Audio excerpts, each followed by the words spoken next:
जब मैं महाराष्ट्र से निकल रहा था तो वहाँ पे जो टेक्सटाइल इंडस्ट्री में काम करते हैं वो कह रहे थे कि बांग्लादेश ने अपनी एक्सपोर्ट पॉलिसी को बहुत अच्छी तरह यूटिलाइज़ किया है और उन्होंने एक्सपोर्ट पॉलिसी से अपनी पूरी वहाँ पे इंडस्ट्री को बहुत कम्पिटिटिव बना दिया। इसके बारे में क्या सोचते हैं, ये हमें करना चाहिए, कैसे करा जा सकता है? एक तो उनका सबसे इम्पोर्टेंट इंडस्ट्री है टेक्सटाइल्स। वो कपड़े बनाते हैं, और एक्सपोर्ट करते हैं, और उसमें उन्होंने दो तीन चीज़ किए हैं जो that has help them succeed.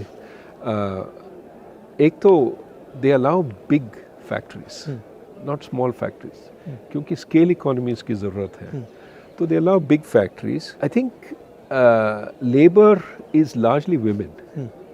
So they employ a lot of women in the textile industry, and the policy is very predictable. It doesn't change.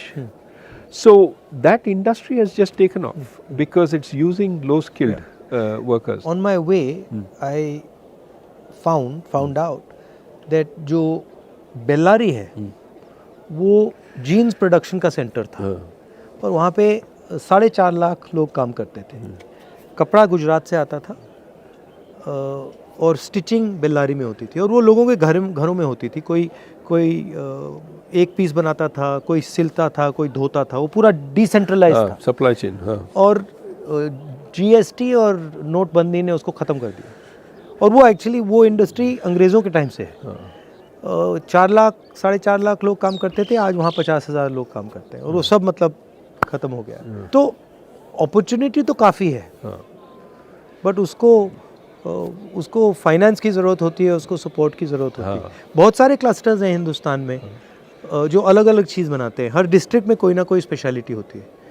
तो उस पे फोकस करके, उनको मदद करके, उनको सपोर्ट देकर भी वहाँ पे इंडस्ट्री बनाई जा सकती है, बन सकती है। वो टेक्नोलॉजिकल सपोर्ट चाहिए, फाइनेंस, क्रेडिट लोन्स देना चाहिए उनको, और ये जो आप कह रहे हैं सर्टेनिटी अबाउट पॉलिसी कि ऊपर नीचे नहीं जाएगा ये जो पॉलिसी।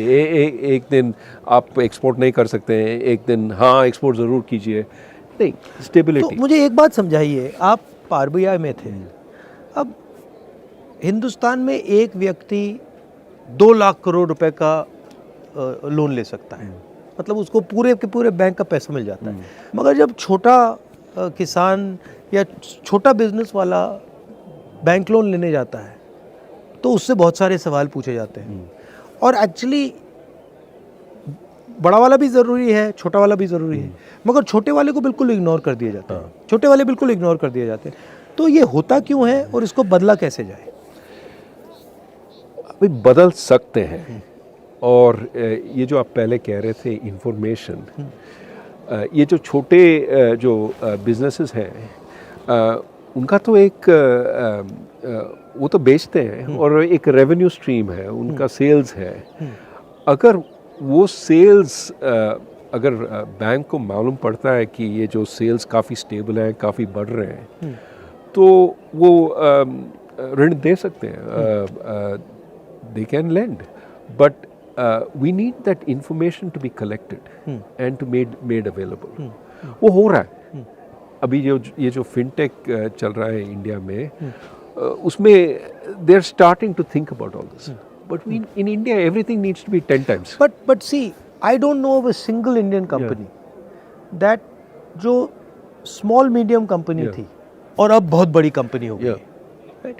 मगर अगर आप यूएस में देखें तो छोटी सी कंपनी 5, 7, 10 साल में बड़ी हो जाती है। तो ये हिंदुस्तान में क्यों नहीं होता? You're absolutely right. Too many of our small firms don't grow big. They die or they stay strong. So why is that not happening? That is needed. You need a path to grow. So here's the problem. They get used to some of the benefits of staying small.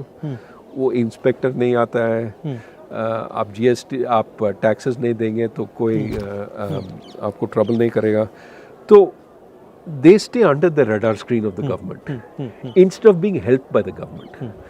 What you need is, ठीक है, you stay under the radar screen until you get a business which works.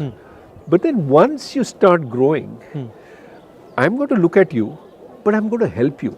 I'm not going to just tax you. I'm not going to just make your life miserable with... We need that situation, right? So many of these small businesses get benefits. Now, as soon as they become bigger, we take away those benefits. Right. So there's no incentive to grow bigger. Why not instead say, okay, if you grow bigger, you will have these benefits for 5 years. Yeah. Then they will come off. Yeah. But then by that time you're so big, you don't care. Right. So can we do things like that? So you're saying that to make a transition from a small business to a big business in India, there's a huge cost that has to be sort of managed. Absolutely.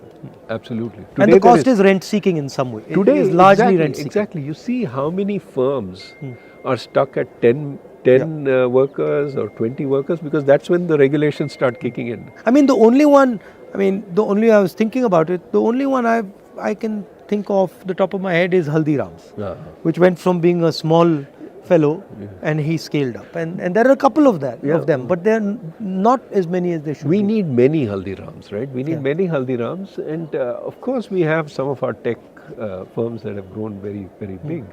But we need far more of that. And you're exactly right, it's the growth which creates the jobs. Small firms by themselves don't create so many jobs. It's when they grow that they create so many jobs. We need to make that possible.